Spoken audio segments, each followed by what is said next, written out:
Hello students समस्त को मुझे स्वागत कर सीके एकेडमी यूट्यूब चैनल को आमर प्रतिदिन प्रारंभ 2.5 प्रोग्राम रे प्लस टू पिला करा क्लास सकाळ संध्या 7टार जो मैंने 2025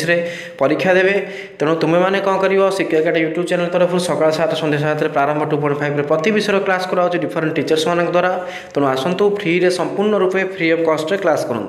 तेणु पाने आज भिडियो लेसन आम डिस्कसन करवा कौन ना इकोनॉमिक्स फास्ट यूनिट गोटे सिलेक्टेड क्वेश्चन जोटा कि 2025 एग्जाम निहत गुरुत्वपूर्ण से 3 मार्किया क्वेश्चन कौन पिले मार्शल को द्वारा प्रदत्त अर्थशास्त्र कल्याणकारी संज्ञा आलोचना कर गोटे 3 नंबर क्वेश्चन बा डायरेक्ट गोटे संक्षिप्त टिप्पणी हिसाब से तुम परीक्षा पढ़ी पारे कल्याणकारी संज्ञा को वर्णना कर कल्याणकारी संज्ञा को पिले वर्णना कर बा खाली आसो कल्याणकारी संज्ञा तेणु जहाँ भी आसू 2 मार्क 3 मार्क करने पड़ो चलन जावा आंसर को देख आडम स्मिथ को द्वारा प्रदत्त अर्थशास्त्र संपद संज्ञा प्रत्याख्यित होगा पर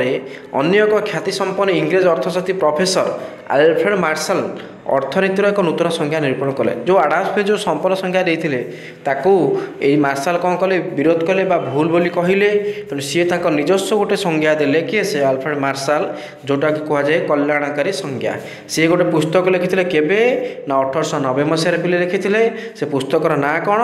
अर्थशास्त्र तत्वावली बा प्रिंसिपल्स ऑफ इकोनॉमिक्स एटा मन रखिबो एटा शॉर्ट क्वेश्चन बहुत गुरुत्वपूर्ण शॉर्ट क्वेश्चन केमती हो मु कहि दउची कल्याणकारी संज्ञा किए प्रदान करथिले आंसर है मार्शल अल्फ्रेड मार्शल केते मसीह प्रदान करथिले 1890 केउ पुस्तक प्रदान करथिले आंसर है प्रिंसिपल्स ऑफ इकोनॉमिक्स 3टा शॉर्ट क्वेश्चन एटी हे परिबो से कौन कहउथिले मार्शल को मतरे अर्थशास्त्र हेउची मानव समाज दैनंदिन कार्यकलाप एक अध्ययन जो से कहते कि से मार्शल कहते अर्थशास्त्र होची मानव समाज दैनंदिन कार्यकलाप एक अध्ययन अर्थशास्त्र मानवर व्यक्तिगत और सामाजिक कार्यावलीर से ही अंश को अनुधान करे जहाँकि कल्याण पे आवश्यक भौतिक वस्तुर प्राप्ति और व्यवहार सहित घनिष्ठ भाव में जड़ित तेणु से कहते जे मानवर व्यक्तिगत और सामाजिक ये दुईटार कार्यावली को अनुरोधन करे किए से ना तुम जो अच्छे कल्याणकारी संज्ञा बा इकोनॉमिक्सटा कल्याणकारी संज्ञा इकोनॉमिक्सटा मानवर व्यक्तिगत सामाजिक दिग को अनुधान करे अनुधान कर मुख्य कारण है कौन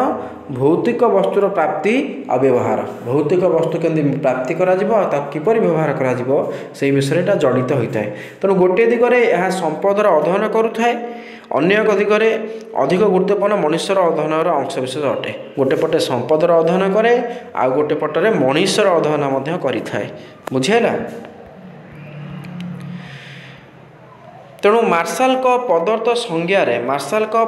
संज्ञार मुख्यतः 3टी दिग गुरुत्व दिखाई पिले 3टी दिग कौन कौन 3टी दिग है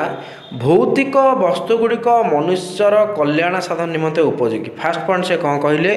जे भौतिक वस्तुगुड़िक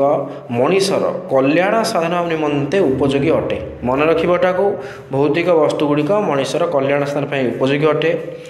2 नंबर से कौन कहले अर्थशास्त्र मानव जीवन साधारण कार्यावली को अनुधान करे अर्थशास्त्र बा इकोनॉमिक्स कौन करे मनुष्य जो जीवन रही तार साधारण दैनंदिन कार्य जहाँ रही ताको अनुधान करे 3 नंबर पिले कौन कहते से कल्याणकारी संज्ञार से कहते सही साधारण कार्यावली पार्थिव वस्तुगुड़िकर अर्जन और विनियोग सह घनिष्ठ भाव जड़ित सही साधारण कार्यावली पार्थिव वस्तुगुड़िकर अर्जन और विनियोग सह घनिष्ठ भाव जो साधारण कार्यावली को अनुधान करे सेटा होची पार्थिव वस्तु जो भौतिक वस्तु रही अर्जन करवा ताको विनियोग करने सहित संपूर्ण भाव बा घनिष्ठ भाव जड़ित बोली से संज्ञार कहते तेणु बुझीगला ना ना तेणु कौन फैक्ट मन रख से केबे बही लिखिले अच्छा से बहीर ना कौन तापर कल्याणकारी संज्ञा से किए प्रदान करथिले ये 3टा कथा मन रखिला परे लिख यह गोटे दिगरे कौन करे ना संपदर अध्ययन करे आ गोटे पटरे मनुष्य विषय अध्ययन करे एटा मन रखिपर जो 3टा जो दिग रही पिले ताकू वर्णना करदेव जो भौतिक वस्तुगुड़िक मनुष्यर कल्याण पर रही अर्थात मानव जीवन साधारण कार्यावली को अनुधान करे आउ से साधारण कार्यावली पार्थिव वस्तुगुड़िकर अर्जन विनियोग व्यवहार होता है घनिष्ठ भाव जड़ित होता है मन रहा ना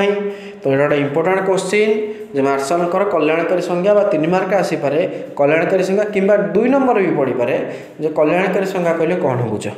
बुझेगा नहीं एमती सर्ट वीडियो पाइबा आम यूट्यूब चैनल को सब्सक्राइब करूँ और वीडियो लाइक करूँ। धन्यवाद।